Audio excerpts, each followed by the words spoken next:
లక్ష్మి, ఏమిటి బాబు హడావుడి? హడావుడి కదమ్మా, ఆనందం. నాకు పాటలు పాడే ఉద్యోగం వచ్చింది.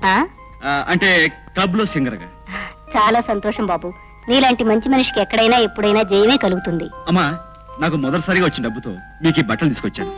బాబు. అవునమ్మా, కన్నవాళ్ళు లేకపోయినా నాకు ఉన్నవాళ్ళు మీరేగా. ఇదిగో ఇందులో నీకు చెల్లాయికి ఈ బట్టలు నాన్నగారికి తమ్ముడికి. నువ్వు చేసిన ఉపకారానికి నీకు మేమేం ఇవ్వలేదు సరికదా, ఇప్పుడు నువ్వే ఇవన్నీ ఇస్తున్నావా బాబు? అమ్మా, అమ్మనబడే మనిషి కొడుకునే వాడికి ఇవ్వాల్సిన అతి అమూల్యమైంది ఇప్పుడు నువ్వు నాకు ఇస్తున్నావు. లక్ష్మి, అదేమిటో నువ్వు చెప్పగలవా? మొట్టికాయ. అది నీలాంటి అల్లరి చెల్లెలకి నాలాంటి అన్నయ్య ఇచ్చేది. అమ్మా, ఏ కొడుకైనా జీవితంలో ఏం సాధించాలన్నా, ఎంతవాడు కావాలన్నా అతనికి కావాల్సింది నీలాంటి తల్లి చల్లని దీవెన. నన్ను దీవించమ్మా. బాబు. బాబు. అమ్మా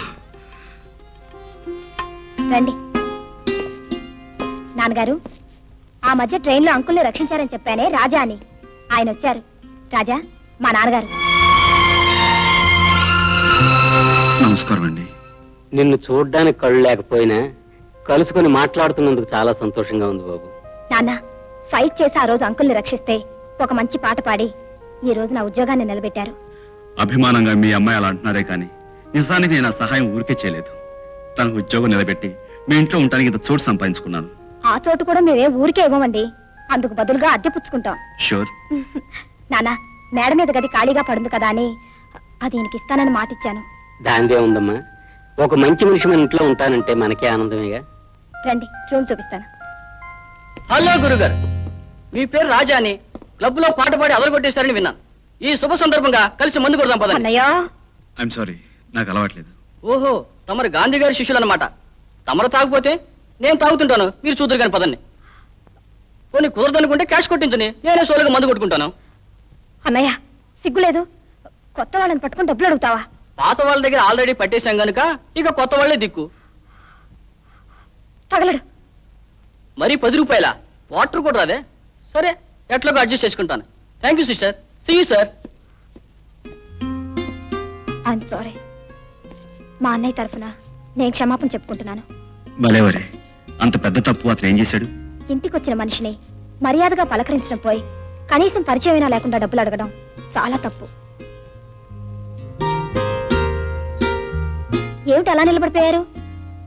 అప్పులడిగే అన్న, గది అద్దెకిచ్చే చెల్లెలు, కళ్ళు లేని నాన్న ఉన్నా ఇదేం కుటుంబంరా అనుకుంటున్నారు కదూ? అబ్బే, అదేం లేచే. మా పరిస్థితి ఇలా మారడానికి, మా బ్రతుకులు ఇలా దిగజారడానికి విధే కారణం అందరూ అన్నా, నేను మాత్రం ఒక దుర్మార్గుడు కారణం అంటాను. ఎవరతను? మా ఆనందరావు అంకుల్ కొడుకు రవిబాబు. అతని కారణంగానే మా నాన్నగారి చూపు పోయింది. లోకమే చీకటే. ఆయన సంపాదన లేకపోయేసరికి ఉన్న ఆస్తి కాస్త హారతైపోయింది. మందలించాల్సిన మనిషి మంచాన పడేసరికి మా అన్నయ్య దారి తప్పాడు. వాళ్ళ కోసం తప్పనిసరి సిగ్గు విడిచి నేను 10 మందిలోనూ పాటలు పాడుతున్నాను. మా జీవితాలు చిక్కులోకి చీకట్లోకి మళ్లించింది ఆ మహానుభావుడే. అతను గుర్తొస్తేనే చాలు నాలో కోపం అసహ్యం పొంగుకొస్తాయి. For more updates, like, comment, subscribe to our channel. Hey darlings, గంటని click చేయడం మర్చిపోకండి.